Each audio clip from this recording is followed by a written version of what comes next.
Our story begins at night, during rain. A young girl walks outside, barefoot, with her hands pressing against the wall of a tunnel for support. She seems scared. Soon, she sees some people beating someone on the ground. It turns out to be a girl that looks like her. Then the turn around, revealing to the girl that their faces are absent. After that, we discover this was a nightmare. The girl wakes up in her room. She is Faye, our protagonist. She tells herself she always had bad dreams. Sometimes she would wake up screaming like the world had ended. However, her world hadn't started to end until last summer. Before that, she had a perfect childhood. Faye remembers being near the beach with her parents. They were happy, but something happened on the balcony, with her father's hand trembling. Although it was day, he said it was dark. We don't know what happened. The man just lies on the floor like he's no longer alive. In a hospital, the doctor tells Faye's mom, Anne, that her husband has multiple sclerosis. Faye narrates that her grief is making her strong, yet it's making someone else weak. She waited so long for something that's almost here. We neither know who she's talking about, nor what that something is. We see her walking at her school, as she keeps narrating that no one will stop her and the person we don't know about will vanish. No one will be conscious of it. Faye soon enters her classroom, which has its students encircling the teacher. It is a drama class where the teacher, John, is assigning roles to his students for the new play they will be rehearsing. The play is none other than the mighty Shakespearean masterpiece, Macbeth. After John assigns roles to several students, he picks the role of Lady Macbeth for Faye. She is delighted at having acquired such a prominent role. The role of her understudy is given to a girl named Monica. Her emotions seem to be the opposite of Faye's. It causes her to look in disappointment at the girl who will play Lady Macbeth. Outside, Monica scornfully asks Faye if she knows why she got that part. Answering her own question, she says the teacher just feels sorry for her because of her troubled dad. Faye's friends try to comfort her, telling the girl not to listen to the jealous Monica. Afterward, she parts ways with them to start walking alone. She starts walking in the area we saw in her dream. Faye is somewhat apprehensive about entering the tunnel, but she does it without taking too long. As she walks, a boy from her drama class scares her there. He is Drew, picking up the book he scared her into dropping. They only exchange a few words before he takes off. At that time, we see a shadow on the wall behind her. Faye turns around to see no one is there. The next scene has her coming home to her disabled father, Don. He congratulates her on the role she got in her play. He also watches the news that shows a young person has passed away. It worries him to the point of him wanting his daughter to be careful. He then notices something is wrong with her, though she says it's nothing. The man wants her to know she can always talk to him, and he's not leaving her anytime soon. Shortly after, Anne comes home. For some reason, something upsets Faye, prompting her to go to her room. She spends time listening to music in her somewhat dark room. There, she continues to narrate that one cannot hide from their fears, no matter how hard they try. Again, she says she waited a long time for something. She walks away from the mirrors in her washroom, for us to observe another her passing by in the small mirror. Later, Faye is with her mom, waiting for the elevator. An elder lady comes to them, who they know as Mrs. Brennan. While they ride in the elevator, it gets stuck, making Brennan panic slightly. She even gets angry, saying she wants to take someone's life due to this circumstance. Once the lift becomes operational, Brennan says Faye took the stairs yesterday. Faye replies she did no such thing. She has never taken the stairs. When Faye parts ways with her mom and goes behind the building to call someone, she even has to look back at her daughter to make sure she's not seen doing it.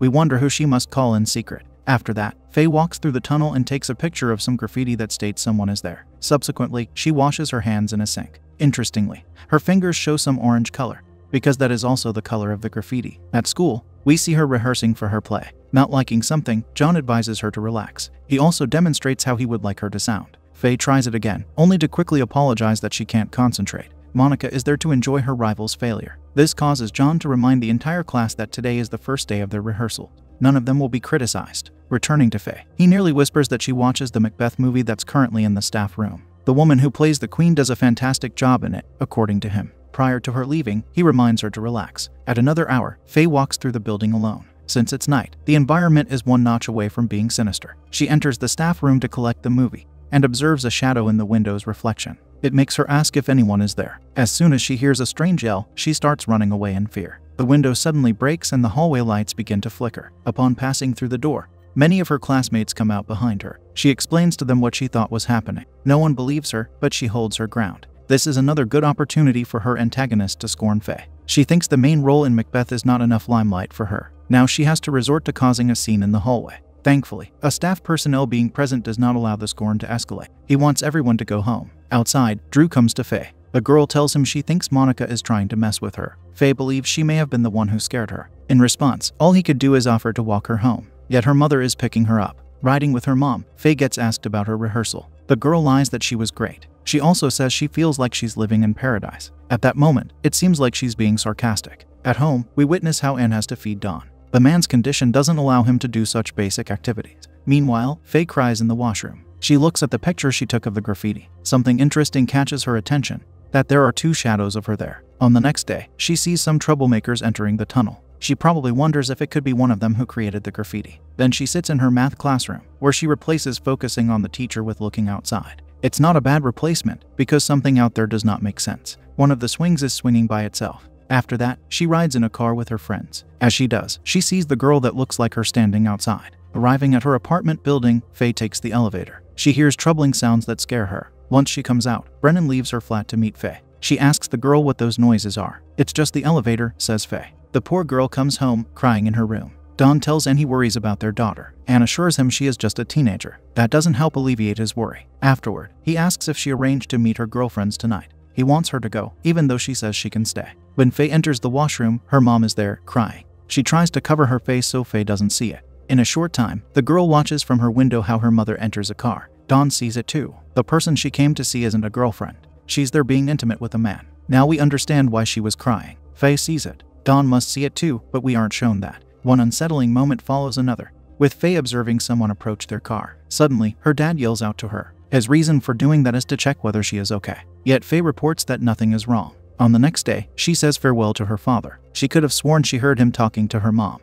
The man says she's gone to work. What he tells Faye she heard was the radio. The girl behaves like she accepts that answer before leaving. Although she leaves, we see Faye still standing in the room with her dad. It must be the other her. It seems like Dawn doesn't see her. Walking through the tunnel, Faye gets joined by Drew. They walk on campus, where we see that one swing is still swinging by itself. At drama class, John instructs Faye on how she needs to perform. It should be such that she drives Macbeth to commit his doing. This requires a performance to a certain level of credibility. Back at her apartment building, Faye greets Brennan. The elder lady responds with strangeness. She thinks Faye is playing games with her, due to her seeing the girl 1 minute ago walking downstairs. This, however, is not Faye's experience. It prompts her to use the stairs to follow whoever is descending them. She cannot see the person, but she yells out, asking who it is and why they're doing this. Instead of getting an answer, her words just get repeated to her as an echo. Once she exits the building, she asks a lady outside if she has seen a girl that looks like her coming out. Unfortunately, the lady saw nothing. Brennan soon comes down too, hearing from Faye it wasn't her she saw. Yet the lady can't believe her, because of the girl's hair. This gives Faye the idea to give herself a haircut. She finishes with her hair above shoulder level. This causes her friends at school to ask her what she did. She explains that she did it due to someone pretending to be her, which is driving her mad. Her haircut seems to cause a cascade of concern. Soon, her mother wants to know what happened. We see both of them sitting in a swimming area where Don gets specific treatment in the water for his sclerosis. Anne wants to know what's happening to her daughter. At that point, the girl tells her the situation that's bothering her. She thinks she has a twin. Her mom doesn't deny that. She actually confirms that to be true. Certain complications caused the other twin to pass away. With teary eyes, Faye asks if she was buried. Her mother gives a positive to that. She even mentions the church at which the burial took place. The twin's name was Layla. In the next scene, Faye shops for clothes with her mom to compliment the former's new haircut. She comes home to show her dad, and he approves of her new look. He also hugs her, saying everything will be okay if she is strong. He doesn't want her to be sad because of him. Doing that will make her weak. He then says the discomforting words that he cannot protect her for much longer. Furthermore, he apologizes for not telling her about Layla. Following this, Faye goes out to a dock with a camera. She sets it up on a tripod, only to run away after seeing something.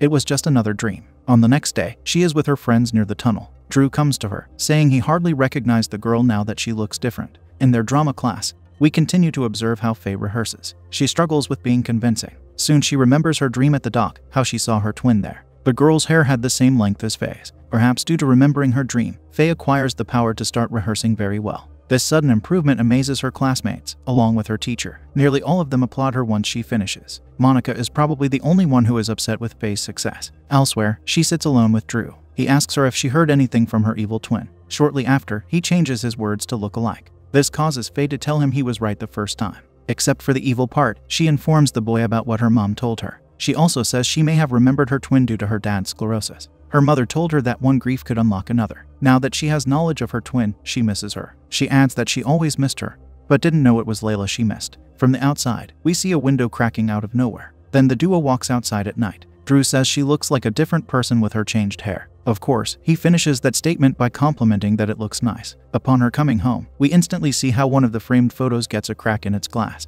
What's worse is that Faye's father is on the floor, out of his wheelchair. Yet he says he's fine. Helping him get back into his wheelchair, she says he almost gave her a heart attack. She finds a photo on the floor that must have been in the book he was reading. It is an ultrasound picture of her with her twin. Don doesn't want his daughter looking at it. However, she does more than just look at it. She prints a larger version of it to place it on her wall. On the next day, Faye is at school looking out the window to see her drama teacher arrive. His car is like the car her mom entered when she was cheating. Faye concludes her teacher is the man she was with. This may even be the reason why Faye got her role as the queen. We see she is very unnerved due to this. Passing John in the hallway, she is very distant toward him. The man tells her he waved at her in the playground, but she didn't return the greeting. She couldn't have, because she wasn't there. After that, she sees Monica with the same haircut as hers, which enrages our heroine. She thinks it was Monica all along who was messing with her mind. With such heated emotions, Faye pushes her to the ground. Two teachers have to pull her off. At the principal's office, Faye tells the woman what she thinks Monica is doing. This prompts the principal to question Monica's motivation for impersonating her.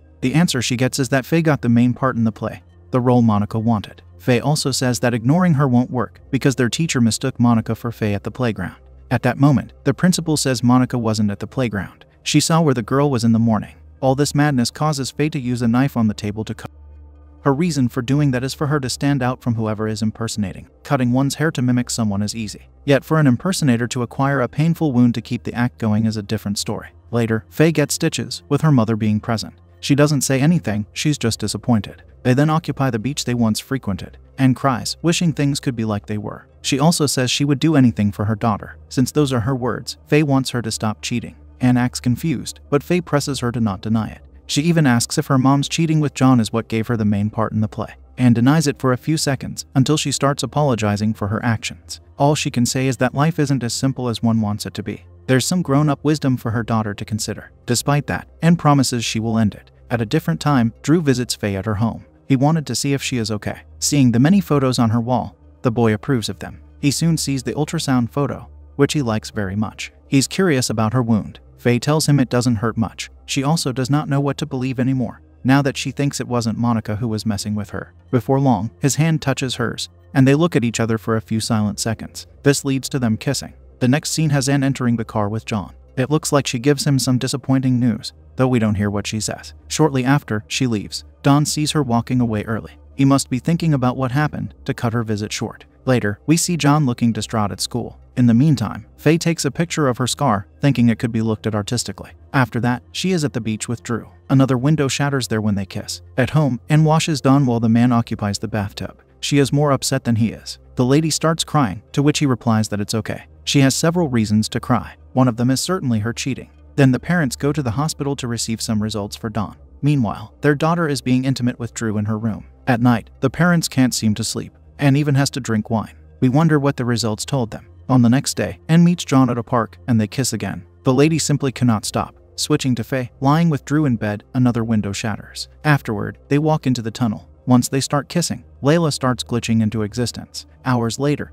the duo encounters a car accident. It happens to be John's car that swerved into a tree. The policeman informs Faye that a girl threw a stone through his window. That's what caused the accident. The officer goes on to say they cannot locate the girl who is responsible. There was also another passenger in the car, a lady who was unscathed. On the tree John crashed into, the same graffiti is written as on the tunnel wall. Faye knows that her twin did this. This event prompts her to take off, leaving Drew alone. She comes home to see her mom, knowing she was the lady in John's car. But her mother says she has a migraine behind her closed door. She wants to sleep to rid herself of it. Faye sits in her room, unsure of what to do. In the morning, she calls her mother into her room to ask her if she's okay. She doesn't say anything to her about still being with John. Perhaps things are bad enough as they are. She doesn't want to spark an argument that could lead to more tears. What Faye does say to her is that she's not feeling well and wants to skip school. Doing so gives her a chance to ride to the hospital, where she goes to look at her injured drama teacher without his knowing. Following this, we get an image of two small twin children near the swings at Faye's school. This image seems to have something to do with Faye and her twin,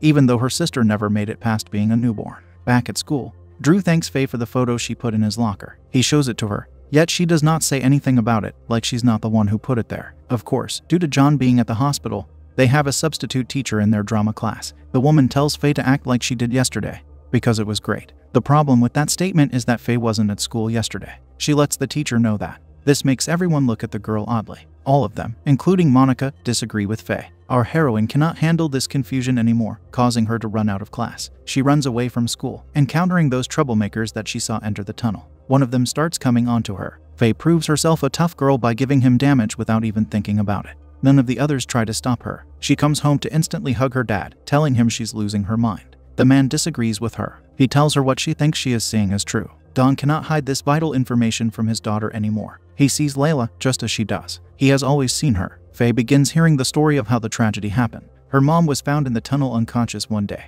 She was bleeding from placental abruption. Don arrived at the hospital upon hearing about it. He was told only one of the twins would survive, and was forced to sign a document giving permission to let one of them go. If he didn't, he could have lost all three. We see him holding one of the babies from that time. It is the deceased one. He never told Anne he signed that document. Don wants Faye to know his ghost daughter is still there. He believes she is calling in her debt from him. Layla has always been there in the shadows, according to her father. Faye's response to all this is that she wants to see Layla, but her dad urges her not to. It's too dangerous. Saddened, his daughter stands up to demand to see her. The ghost sister wants Faye's life, her father says. If Faye doesn't look at Layla, the latter cannot hurt her. Looking at her is the sole manner in which Faye can lose. With a determined mindset to put an end to Layla, Faye runs to the tunnel. Once there, she yells out she has arrived. She wants her sister to know that she's sorry Layla had to pass away, while Faye stayed to enjoy life. She also wants her ghost twin to stop punishing them, because it wasn't their father's fault. At that moment, Layla appears to tell Faye to look at her. With her presence there, Faye says she has to leave them alone.